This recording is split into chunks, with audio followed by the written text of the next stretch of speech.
ဒီအမျိုးသမီးလေးဟာနှစ်အတော်ကြာမတွေ့ရတော့တဲ့သူခေမုံကိုအကောင်းဆုံးပုံစံနဲ့အန်တော်တော့အောင်ပြင်ဆင်နေခဲ့တာပါ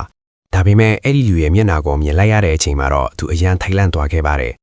သူဟာအဲ့ဒီလူရဲ့နောက်ကနေတိတ်တဆိတ်ချင်းကပ်သွားပြီးအသက်အန္တရာယ်ဖြစ်စေလောက်တဲ့အထိပြင်းပြင်းထန်ထန်တိုက်ခိုက်လိုက်ပါတော့တယ်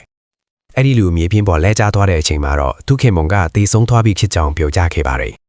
ရုတ်တရက်ကြားလိုက်ရတဲ့ဒီသတင်းဆိုးကြောင့်ဒီအမျိုးသမီးလေးဟာစိတ်နှလုံးကြေကွဲသွားပြီးငိုကြွေးပါတော့တယ်အဲ့ဒီလူဟာဒီအခွင့်အရေးကိုအသုံးချပြီးသူ့ရဲ့ရဲမော်ရဲဘက်ကအနံ့ခဲ့တဲ့လက်စွပ်လေးကိုသူမရဲ့လက်မှာဝတ်ပေးလိုက်ပါတယ်ဒါကိုဒီအမျိုးသမီးလေးကဒေါသထွက်သွားပြီးအဲ့ဒီလူကိုတွန်းထုတ်လိုက်ပါတော့တယ်အဲ့ဒီနောက်ပိုင်းမှာတော့သူမဟာနေ့တိုင်းဝမ်းနဲ့ပူဆွေးမှုတွေထဲနှိမ့်မွနေခဲ့ပြီးအရက်တွေတောက်ရင်းနဲ့ပဲအချိန်တွေကိုကုန်လွန်စေခဲ့ပါတယ်ဒါပေမဲ့လည်းအဲ့ဒီလူကတော့သူမကိုအပြင်းမပဲစောင့်ဆိုင်ပေးနေခဲ့တာပါဒီနေ့မှာတော့သူမမြေပြင်ပေါ်မှာမီးလဲနေတာကိုသူတွေ့သွားခဲ့ပါတယ်သူကသူမကိုအမြန်ပဲပွေ့ချီသွားပြီးရေချိုးပြီးရင်းနဲ့စိတ်အေးသွားအောင်လုပ်ပေးခဲ့ပါတယ်တဖြည်းဖြည်းနဲ့ဒီအမျိုးသမီးလေးဟာသူ့ရဲ့ရှိနေမှုကိုလက်ခံလာခဲ့ပါတယ်သူတို့နှစ်ယောက်ဟာပန်ကန်စေးတာစားဖတ်တာစားတဲ့အလုပ်တွေကိုအတူတူလှုပ်ဆောင်လာကြပါတယ်ဒါပေမဲ့ဒီနေ့မှာတော့အဲ့ဒီလူဟာသူမအတော်မနှက်စာယူလာပေးပြီးသူထွက်သွားတော့မယ်အကြောင်းပြောခဲ့ပါတယ်ယင်းနေတဲ့ဒီလိုမြင်ကွင်းမျိုးကိုမြင်လိုက်ရတဲ့အခါဒီအမျိုးသမီးလေးဟာသူကိုအတင်းသားစီမှုစူးစမ်းခဲ့ပေမဲ့စစ်သားတယောက်ထက်တဲ့အတွက်အဲ့ဒီလူဟာအထက်ကအမိန်ကိုမထင်မနေနားခံရမှာပဲဖြစ်ပါတယ်